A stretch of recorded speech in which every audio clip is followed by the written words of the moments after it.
So bariatric surgery is very different than if you were going to see me as a general surgeon to have your gallbladder out. Or if you're going to see me to have surgery for breast cancer. But breast cancer and gallbladder disease, let me talk about the fact that both of them went through revolutions in treatment. So back in 1988, we took out the gallbladder by putting a big dueling scar on your tummy. Great big scar like this. And you may even know people, or you might even have one of those scars yourself.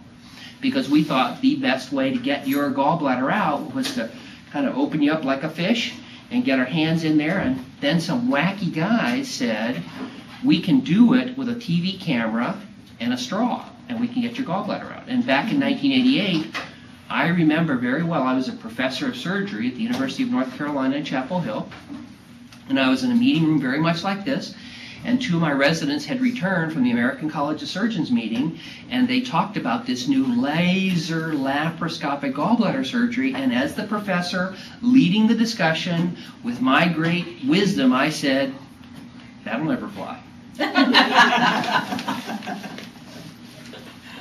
Can't be right all the time, but I was wrong. And of course now then we went through this controversy when should you do laparoscopic gallbladder surgery, and for years there was lots of arguments back and forth, and now over 95% of gallbladder surgery is done laparoscopically.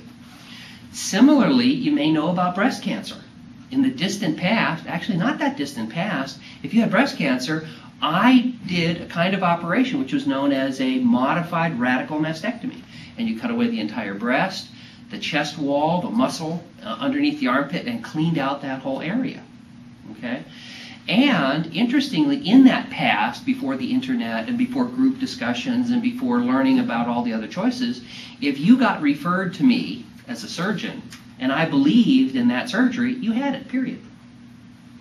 You didn't get, like, we didn't discuss what would you like. And if you went to another more, say, a radical or newer surgeon who said, I believe in this new lumpectomy and radiation therapy, you got that. And so you might have somebody, depending on who they referred to, get two different treatments.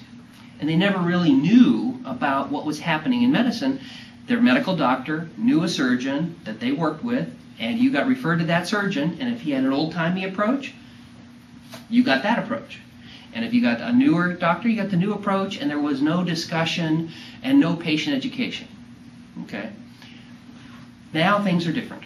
The internet has occurred. The new revolutions that are happening in medicine you know about.